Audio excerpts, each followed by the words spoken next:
Good morning. My name is Whyte. I'm the Chief Sales Officer of Service Management Consultancy Limited. I'm also one of the founder members of Sales Revival. Service Management Consultancy Limited is a sales development organization.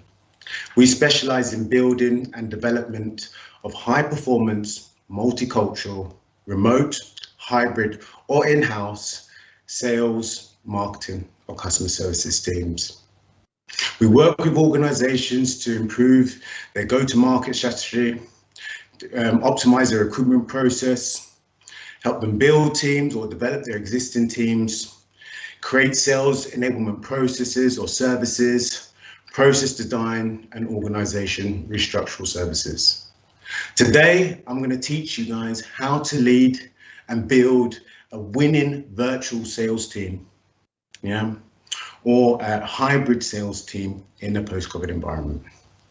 If we take a quick look at the agenda, I'm going to quickly show you what you can actually expect from today's session. We're going to quickly look at the impact of COVID and how that actually affected sales teams. Yeah. Then we're going to start looking at how some of the models of how to actually create and develop these sales teams. But before we can do that, we need to look at some of the pre-considerations, some of the things that you as sales leaders need to consider first before you can go away and build your team. Once you've got your requirements, then we can look and assess which solutions actually suit you best. I hope you enjoy this presentation. So what can you expect from this presentation? So during the time we was in COVID, I had the opportunity to test these models on 3 different organizations within Europe. So the first was a digital technology organization specialized in lead generation services. There are 12 people. Yeah, COVID hit. These guys were a bit demotivated. They were hitting less than 50% against target. My friend called me up, say, Leon, look, can you come and help? I said, no problem. So we was doing virtual training for about 4 months. At the end of that 4 months period, these guys were hitting 150% against target. Yeah, that's a 300% increase on what they were actually achieving before. Yeah, the second company was a IoT service provider based in Spain. This was just a management consultancy project. I didn't actually meet the team. I just was working with the manager. Yeah, he had 16 people in his team who were achieving about 4.5 million per annum. Yeah, their target was about 15. By the end of this, we did a whole year consultancy where he was just calling me up, once a week and was talking through about making some changes that he could make. By the end of that, he's made 16 million per annum, overachieved his target.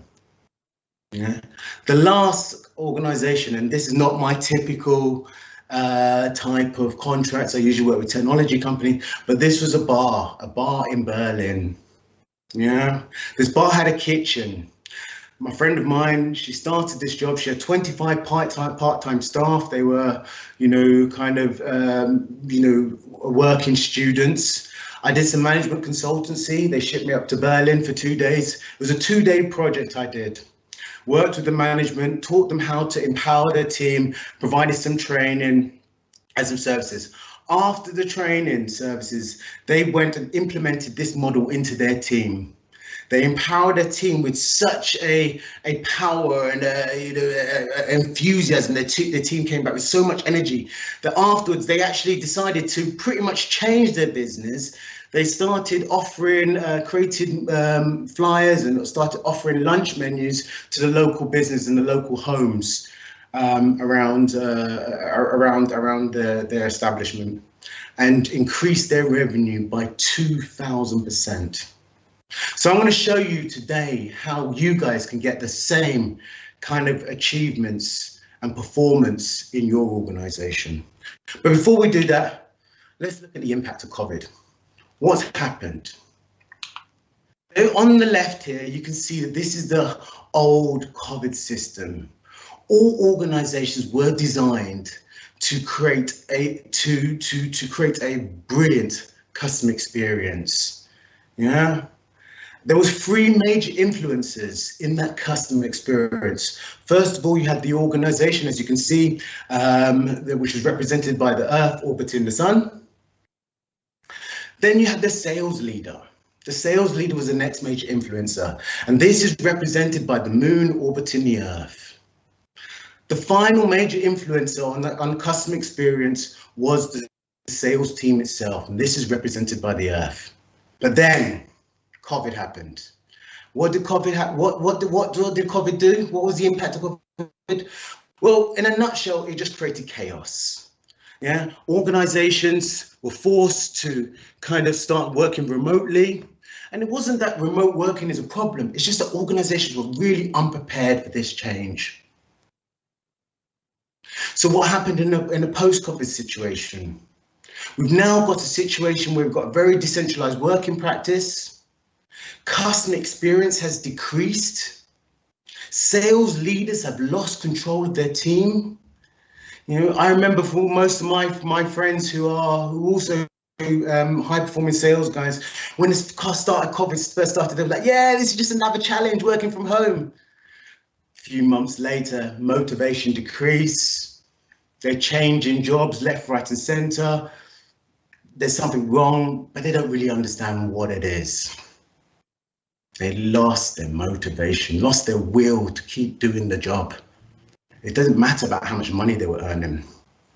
And finally, the organization. You'll probably notice from the left-hand picture to the right-hand picture, the size of the influence, the size of in the left-hand circle, the organization is represented by the orbit surrounding the sun. In the right-hand picture, the organization is just a little speck. Almost you can hardly see it on this picture. Yeah, they lost their influence. They lost their ability to control customers' experience and customers' ability and customer satisfaction. And that was the true impact of COVID, especially on sales teams and organizations, the revenue element of the organization systems. So now we're going to go into try and find out how can we actually resolve this. But like I said, before we can do this, we have to consider some components. I split it up into two sections. So we've got our fixed components and our varied components. Yeah. Let's look at the fixed components. So the fixed components we're looking at is the organizational vision and the product and the service that you're offering. The vision.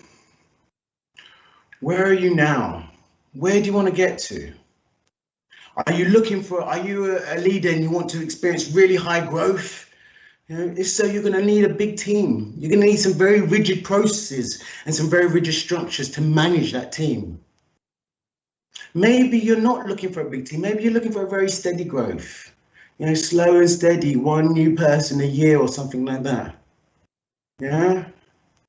But where do you want to get to? What's your strategy? Do you have a very highly innovative product, which is constantly changing, constantly, the dynamics of the products are constantly evolving as the market changes?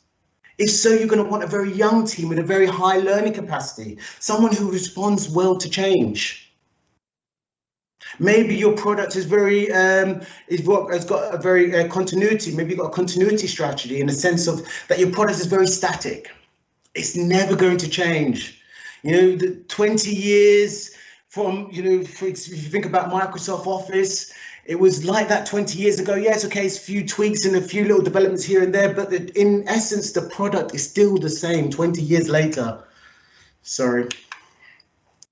So maybe your product is going to stay the same, and you want a team which is a bit more mature, a bit more driven by perfection, and somebody who has a very good attention to detail. What about the target market? What about the political influences, the economical interests, the social, the technological conditions? What about the customs and the culture? The currency, can you sell the product for the same price in India as you could do in America? These things are going to define the type of team that you need to best sell your product and solution. Are you selling in multiple markets? Do you need a few highly skilled or highly experienced salespeople, or do you need lots of lower skilled sales personnel from various cultures? Maybe you want to embark on a partnership or collaboration strategy. These are the things that you need to think about before you start building the sales team. Once you bring those people in, it's going to be very, very difficult because they will change your organizational culture. Let's look at the product or service. We talked about whether it's a highly complex or very innovative. Yeah. Did you know that the more complex or innovative your solution or service, the higher the caliber of the sales resource you need? Yeah. Similarly, on the other side, if you've got a very, very simplistic solution, very, very simple, something that just, everybody understands what it is. You don't need a big, high quality, high caliber sales team, but you do need a high quantity. You do need lots of these guys. Think about if your solution is very saturated.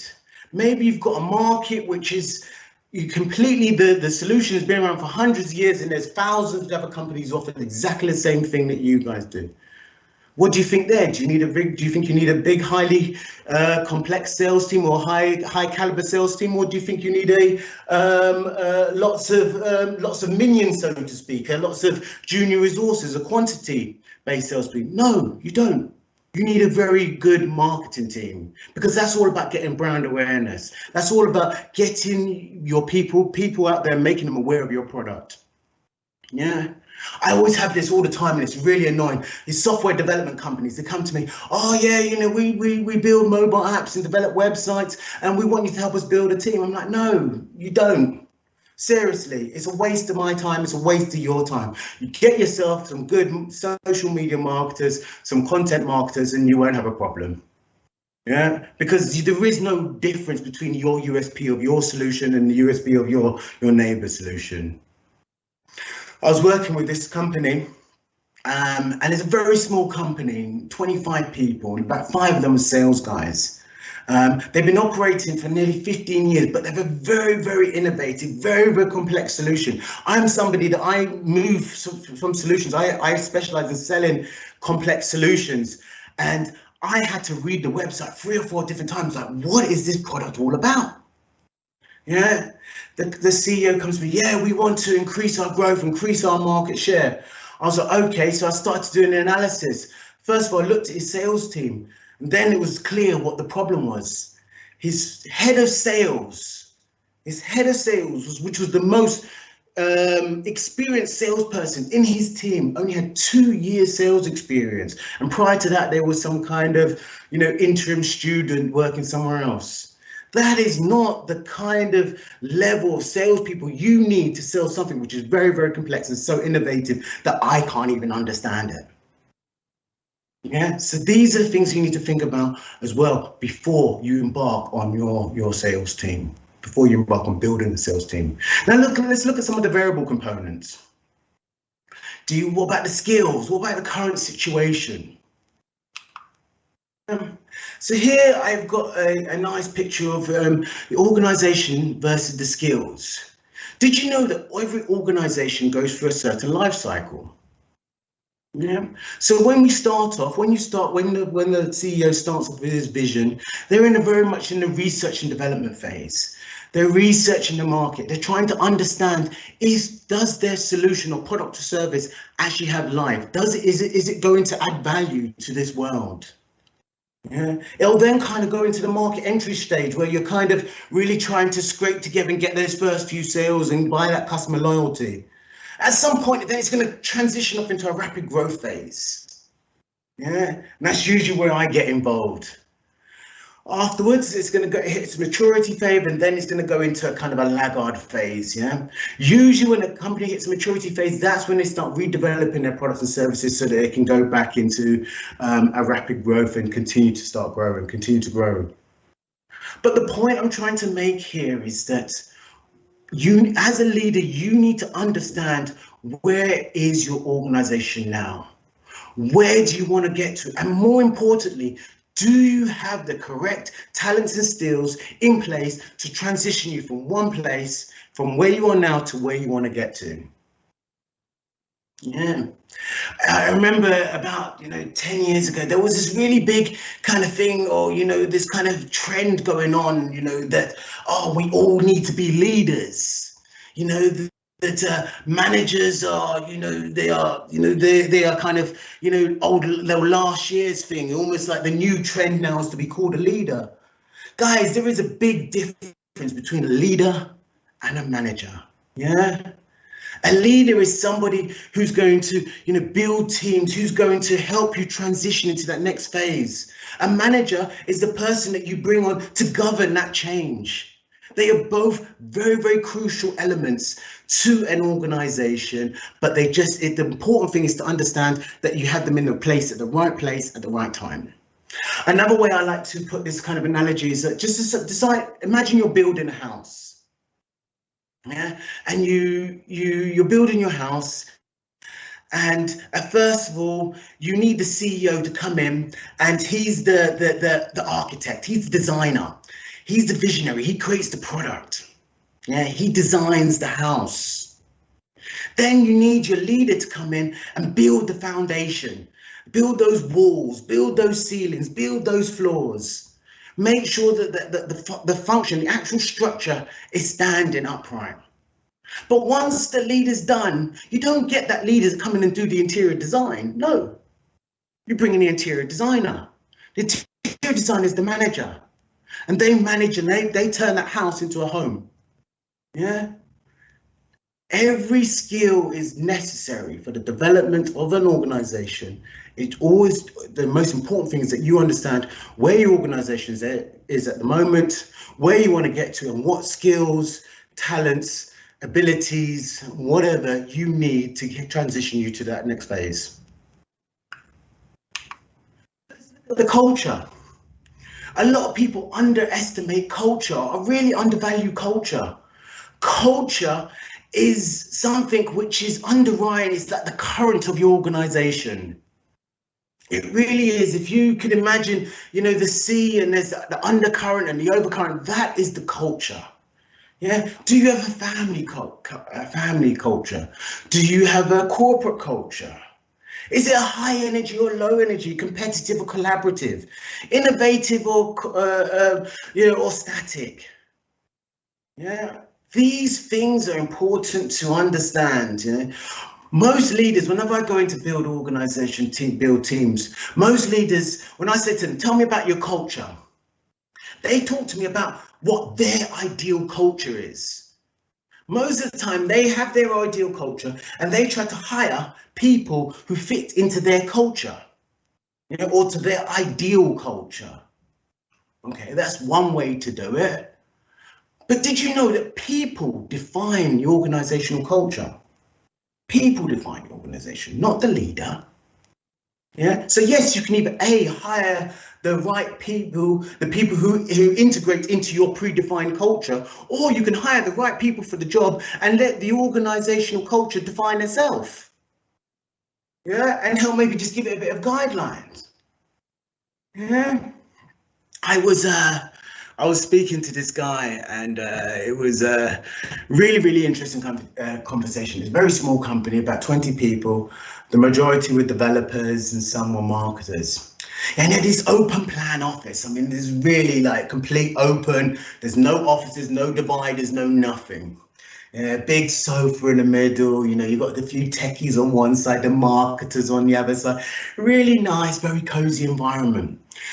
But his solution was very, very simplistic. Very, very short sales cycle with a lot of inbound leads.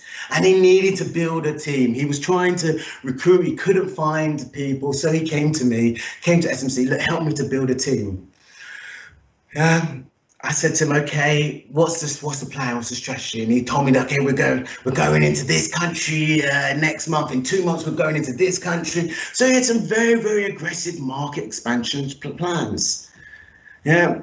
Initially, his goal was to hire me personally. After we spoke for a bit, he realized, okay, look, I'm maybe not the right fit. It's not that I'm not the right fit. I'm just a bit too overkill for his organization. But then I proposed to him, okay, look, I can help him build a team. Once I started explaining to him my strategy and my analysis, he realized that what he need is a lot of junior salespeople who can actually come in and handle the inbound, the inbound capacity that he had. The problem was it was the wrong environment, the environment that he'd created, the environment that he was clinging on so much to. He's like, oh, Leon, I really spent a lot of time building this nice environment. This team means a lot to me. I said, I understand, but the truth is, yeah, the organization is dead. It's so quiet. I could hear a pin drop in there when I came into the organization. That is not an organization which is conducive of a high-performing sales team. So either you bring on a team which is just going to pay their way and they're going to blend into the team, or you bring on a high-performing sales guys. Yeah, they don't necessarily be high caliber, but high-performing because they've got a lot of energy, and your organizational culture will change. There is nothing I can do about it. You know, you've got a team of small introverts. You bring on 1 or 2 of these guys, and the organizational culture will change. So maybe you want to, if your organizational culture is so important to you, maybe you want to find another office to put these guys in, and put the guys in a separate place. But as soon as you bring 1 or 2, that's it. Well, you need to redefine the whole organizational culture. You could see his heart just sank. He didn't want to do it. Let's look at the structure, the processes. Depending on what you want to do, would be dependent on how much, processes that you need. I have people come to me and they say, oh yeah, we want you to help us break into a new market. But then they work in an organization which is very structured, rigid, and inflexible. And I don't have the maneuverability to be able to do what I do best. I was in this one organization, about 600 odd people. They were struggling to break into this market. And they came to me, Leon, we heard that you're a specialist in breaking into different markets. I was like, yeah, okay. We've been trying to break into this market for 4 years. We can't do it. We heard you're a specialist. Can you come help us? I said, yes, not a problem. I'd been in the organization for 2 weeks and they started telling me, look, Leon, we want you to break into this market, but we want you to do it in our way. This is our structure. This is our process. This is how you need to do it. I said to them, hey guys, you've been trying it your way for 4 years and it didn't work. You brought in me as a specialist. I'm going to do it my way. Yeah, I can't do it your way. Your way does not work. You've had X amount of sales guys there before me. It doesn't work. So in the end, we had to agree that they had to put me in a corner and almost segregate me from the team, that I could actually build this market, do what I need to do, build this market. And then once the market was developed, yeah, we then integrated it back into the organization.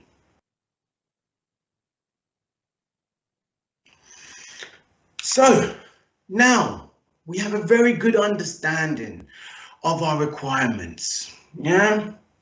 We have an understanding of our situation, our organizational vision, what the culture is, what the skills we require. So now we can really start to define our requirements and actually start to put together the pieces that we need to build this high performing sales team.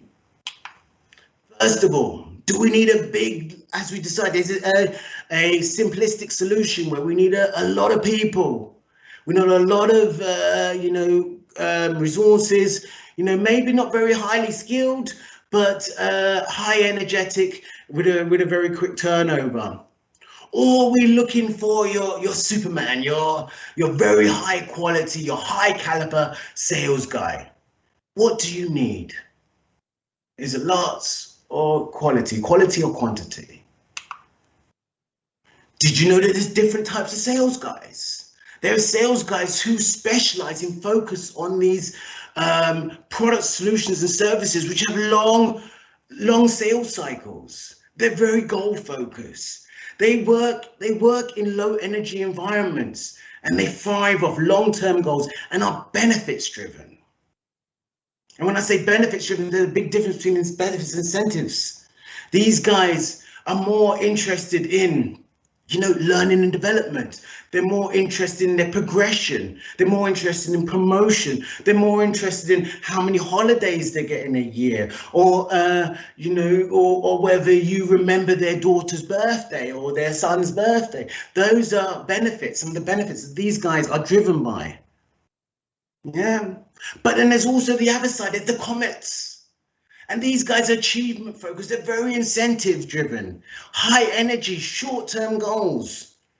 They're here today, they're gone tomorrow. It doesn't, no matter how good your organizational culture is, you cannot hold on to these people. The key is to unleash them. So now we have a good understanding of, do we need a lot of people? Or are we going for quality? Or are we going for quantity? Are we going for high energy? Are we going for asteroids? Or are we going for comets? Now we can plug this into our solutions. So I'm going to talk to you now about the 2 different solutions I have created to actually help you increase the performance of your remote, hybrid, or in-house sales team. First, we'll look at the assimilation model. So the assimilation model, we're going to look at the concept, and then we're going to look at some of the management and motivation strategies for the asteroids and some of the management and motivation strategies for the comets. Simulation model, what is this all about? Now, first of all, if we go back to our pre-COVID model, yeah, you've got the sun in the middle, which represents the customer experience.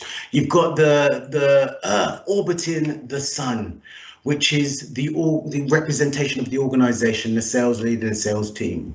Now, what this organization tries to do, what this model is trying to show, yeah, is how the organization assimilates the pre-existing or the pre-COVID model into the work environments of the employees.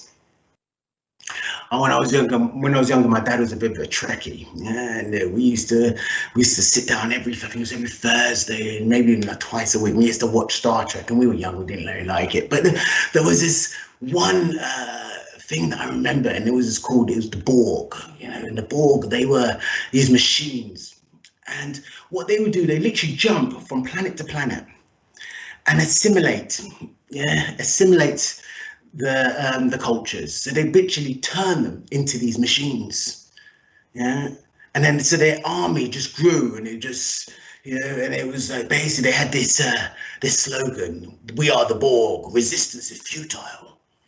Yeah, and this is what a very, very similar depiction of what especially some of the bigger organizations, or the organizations with very big process driven, or got a lot of structure. This is what they are doing and how they are managing and motivating remote workers. And I'm not saying it's bad. For some people like that. Some people want that structure. Some people want that. They don't want to have to think for themselves, and they want to be in this organization where they are governed and managed like that. And this is the organization they thrive in, and it's called the assimilation model. Let's look at some of the management and motivation strategies. So first of all, we start with the asteroids. Now, again, if you think about these asteroids, these guys are in it for the long game. They're all about progression, promotion, learning and development. So how are you going to manage these guys? Yeah, you're looking to create. So when we're talking about the structure and the processes, you want to create some structure. You want to have, these things like power hours. So these are kind of activity hours. When do we work? When do we call? When do we do some administration? You want to have some employee development programs. It has to be clear from the get-go how they're going to rise up the career ladder. How they and how can they actually develop themselves and develop their skills and better themselves and become better at what they do. They're going to need some kind of monthly training sessions and very much knowledge sharing sessions. Bearing in mind, these guys thrive on actually trying to better themselves. So you'd probably find with these guys, they're actually doing a lot of reading. They're doing a lot of work behind the scenes, because they are really interested in just developing themselves. So you know what? Let them do the training sessions. You don't have to, as a sales leader, always have to go in and, I have to do the training. No, I had a team like this, and I developed them, and we put together a program where we understood who were the best people in the different areas who, and they ran the training sessions for those specific areas. You got to facilitate a lot of self-learning tools, so e-learning, conferences, seminars. You got to create some good support systems. These guys, they usually work in organizations with very, very long sales cycles. Yeah, so they need a lot of support from their marketing guys, from the customer services side. Yeah, you know, they probably want some budget mentoring programs. As a sales leader, you don't want to be sitting there, especially when you've got a junior guy. You don't want to be sitting there and having to answer all these little questions. But in terms of the management style for these guys, as these guys want to progress, they want to develop, they want to improve. Yeah. They're happy to actually mentor or become a buddy or create these mentoring programs. Why? Because this is training for them to get into their next role, for them to take the next step in the organization, for them to become the next team leader. And then you want to do some regular performance reviews. As I said, these are some of the, you know, the kind of motivation strategies like pay time off, recognition, holiday entitlement, pension plans, learning development budgets. Maybe, you know, they are nice if they hit their annual target, you pay for the whole family to go away. They're very, very, you got to think about intangible rewards with these guys. They're in it for the long game. Yeah. I had a services organization when I was this was just in COVID, and it's initially started with 4 people, and they had these long sales cycles, and they weren't, like I said, hitting 50% against target.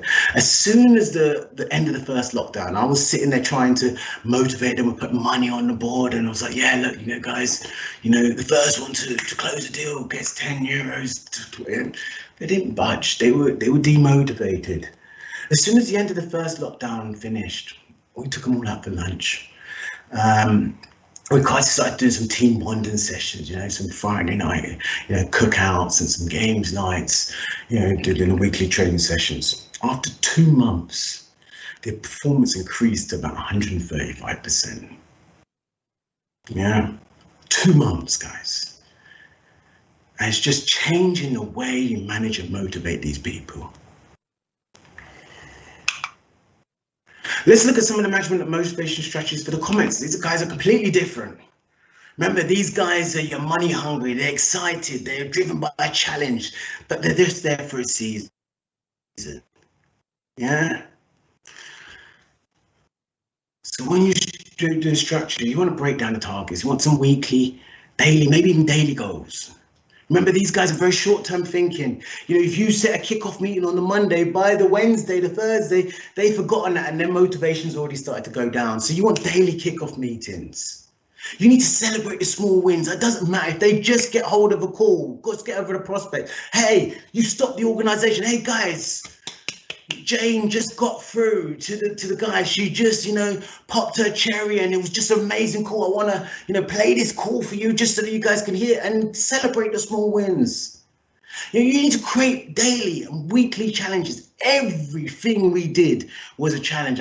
When I motivated this team, it was crazy because I'd set these guys challenge. Okay, right, guys, your challenge for today is everybody has got to say we're fighting our way through the pandemic on the call. They're like, what? No, but you just see that they're doing their calls and yeah, so we're working with our customers, helping to fight their way through the pandemic and little things like that. But just creates a little buzz and excitement and keeps the energy high.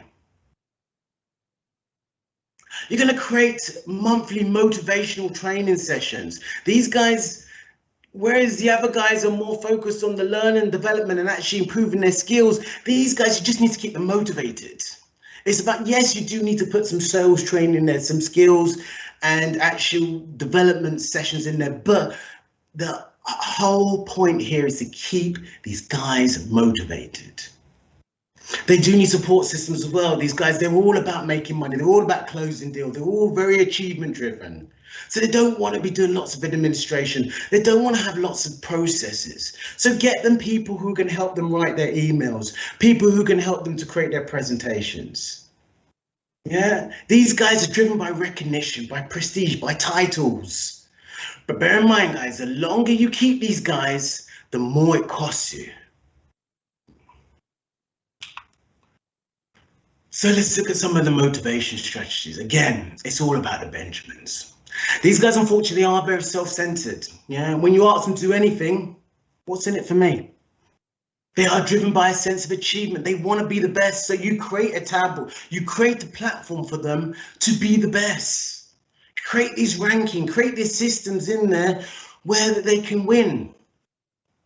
Yeah, create some gamification. The beautiful thing about a game, there's a winner and there's a loser. There's first, there's second, there's third. It doesn't matter. Yeah, they need the platform. Yeah, employee of the month, things like that.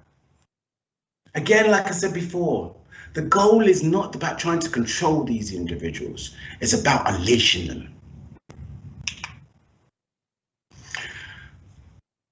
Next, last model. Sorry, I know I'm running a bit over time, guys, so I'm going to try and speed this up a bit. The harmonization model.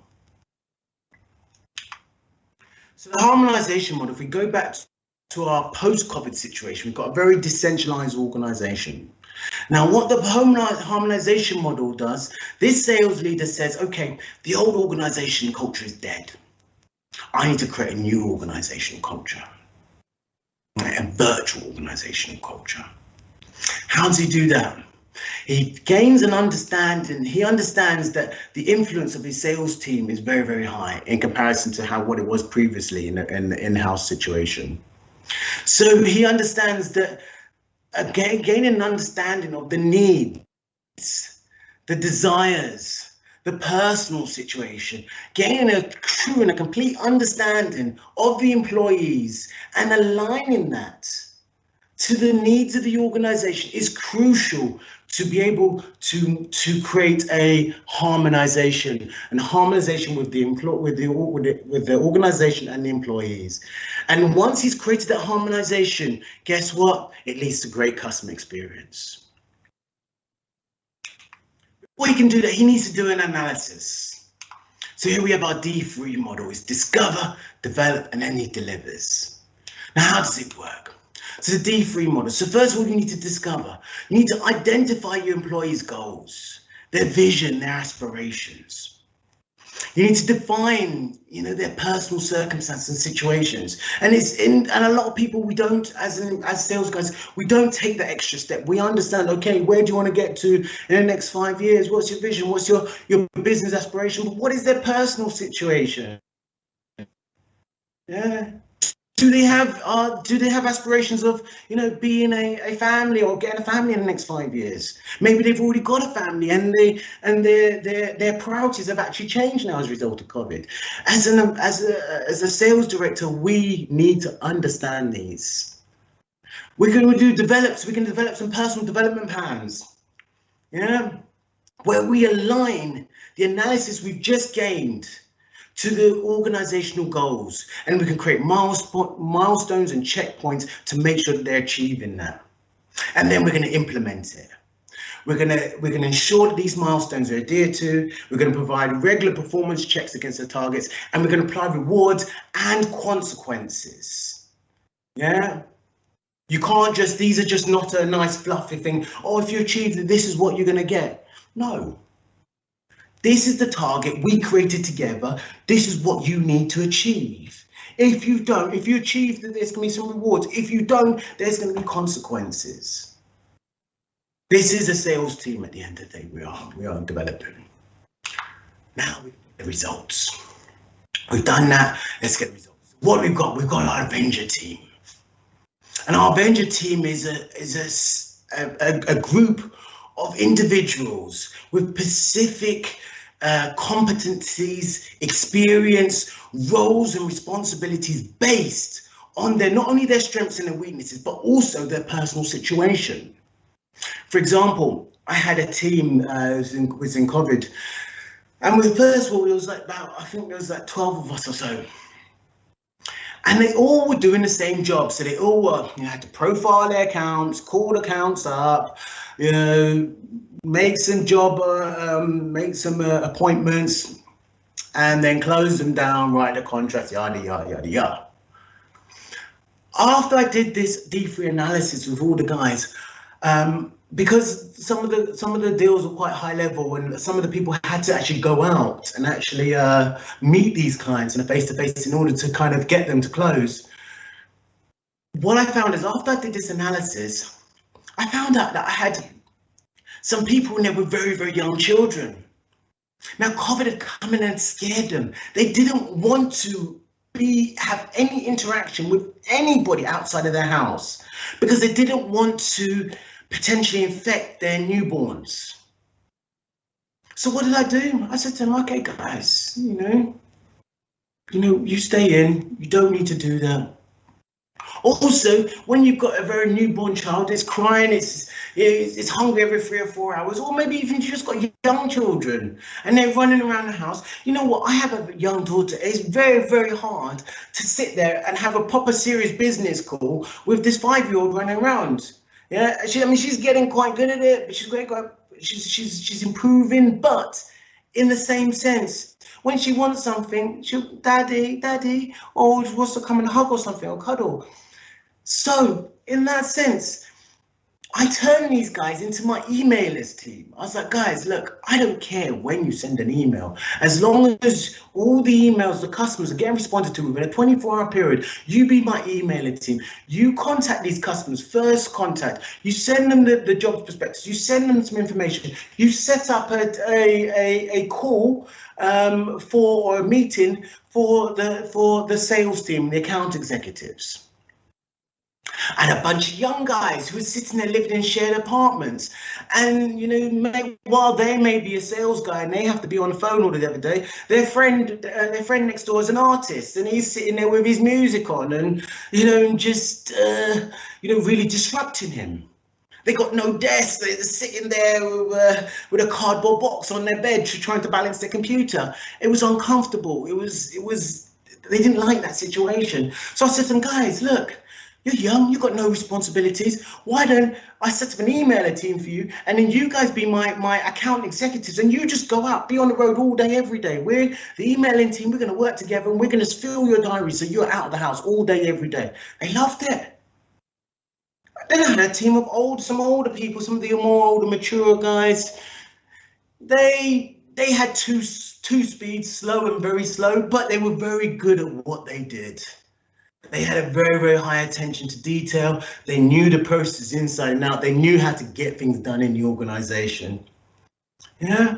So I said to them, guys, look, once the emailing team has built, has done the, set up the meeting, passed it to my account executive team, and they've actually closed the meeting down, comes over to you guys and you process all the admin, you onboard the customer, you do the contract, you make sure it gets through the system, and then you onboard that customer and hand it off to the customer services team. By the end of about 3 or 4 months, we had this team which was developed through empowerment. Yeah, I built a team of experts. Individually, we were nothing, but as a team, we hit our target, and we not only hit our target, we smashed our target. But as a leader, I had to switch my focus. I had to understand I'm paying for results, not for time. I had to give my employees the flexibility to create their own working schedules and create their own environments.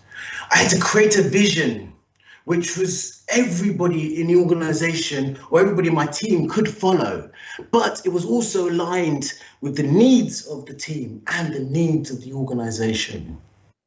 I had to recognize rewards as well as failures. I had to promote self-development. So, come to the end. So what have we learned here? First of all, you need to do your analysis. You need to understand your vision, you need to understand your product, you need to understand the skills that you've got and what the skills you require and the situation. From there, you can clarify your requirements. What's the size of the team do you need? Do you need a big team? Do you need a small team? Do you need a high caliber team? Do you need a low caliber team? Yeah. Do you need a higher energetic team? comments, or do you need a low energy team but people motivated by the long game? Then you can apply the solution. Do you need the assimilation model? Are you a manager who's very process driven? Are you a manager who wants that control in a structure? That's not a bad thing. Yeah, if your organization is big and it's got this lot of processes and systems of control, you need to have that. You can't just be an anomaly out from your organization. So what is the situation of the organization? And then you're going to apply the assimilation model. You're going to simulate the sales executive's personal working space, and you're going to create this virtual organizational culture.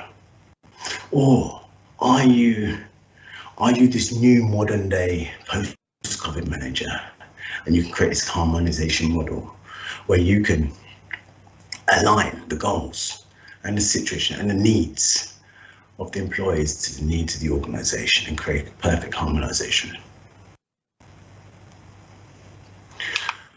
Thank you for your time. If you would like some more information on my products and services, please visit www.smc-salesdev.com. And if you would like to contact us about any of our services, please info@smc-salesdev.com. Thank you for your time. Enjoy the rest of the show. Bye-bye.